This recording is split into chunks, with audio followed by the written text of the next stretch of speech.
Hello dear students, आप सभी का स्वागत है 5वीं कक्षा की हिंदी की क्लास में।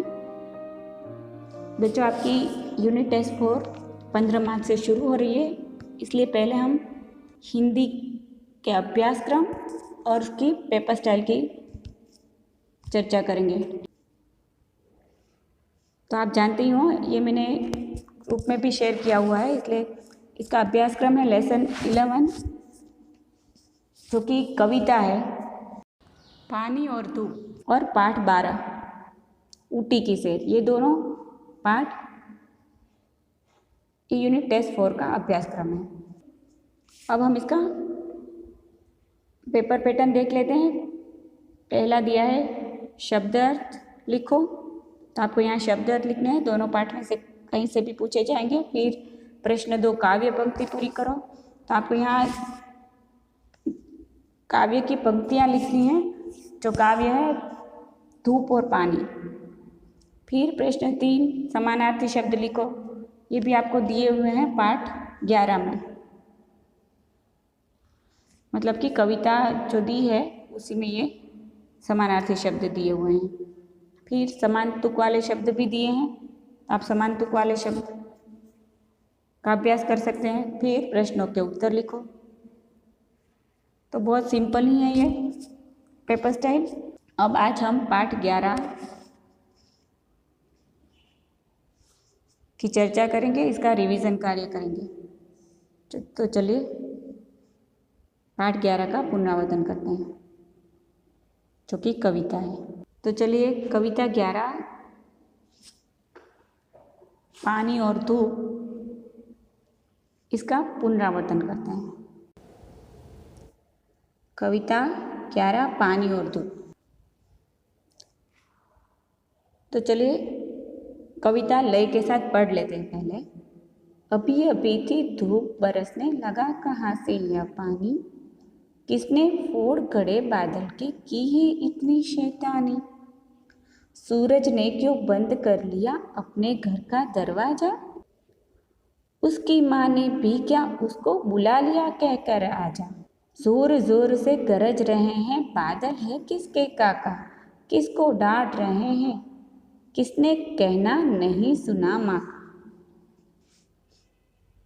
अब इसका भावार्थ समझ लेते हैं।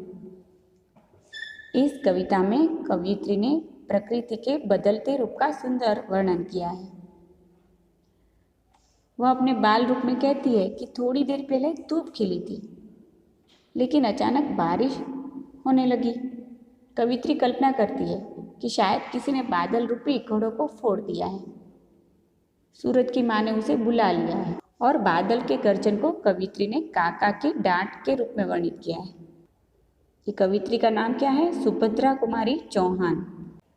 अब हम इसके अभ्यास के प्रश्नोत्तर की चर्चा करेंगे, जिसमें प्रश्न क दिया है पानी कहाँ से बरसने लगा। तो इसका उत्तर क्या आएगा बच्चों? पानी बादलों से बरसने लगा। फिर प्रश्न ख बारिश में कौन जोर जोर से गरजता है। तो इसका उत्तर क्या है? बारिश में बादल जोर जोर से गरजता है। फिर है प्रश्न ग किसने अपने घर का दरवाजा बंद कर लिया है। इसका उत्तर क्या आएगा? सूरज ने अपने घर का दरवाजा बंद कर लिया है। फिर है प्रश्न क यह कविता किसने लिखी है। कवयित्री का नाम क्या है बच्चों? सुभद्रा कुमारी चौहान। तो यह कविता सुभद्रा कुमारी चौहान ने लिखी है। अब बच्चों ये जो दिए हैं ये समानार्थी शब्द हैं, जिसको हम पर्यायवाची शब्द भी कह सकते हैं या समानार्थी शब्द भी कह सकते हैं, जो कि आपकी पेपर स्टाइल में दिए हुए हैं।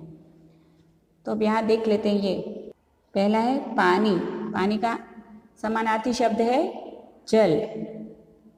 फिर दिया है बादल। बादल का समानार्थी शब्द होगा मेघ।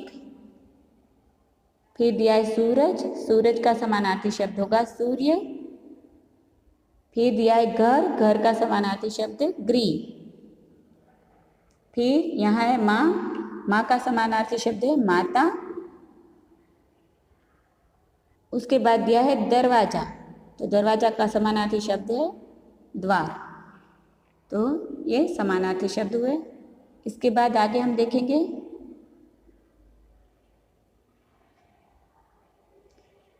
समान तुक वाले शब्दों को मिलाओ। तो बच्चों ये भी आपको पेपर स्टाइल में दिया हुआ है। अभी तभी, बरसने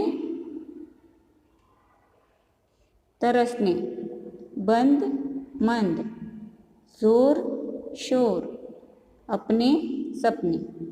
अब यहाँ क्या है, किसने, समान तुक वाला शब्द इसने, फिर कहना कहना, सुना बुना, घर तो पर, पानी नानी, ये सभी समान तुक वाले शब्द हुए।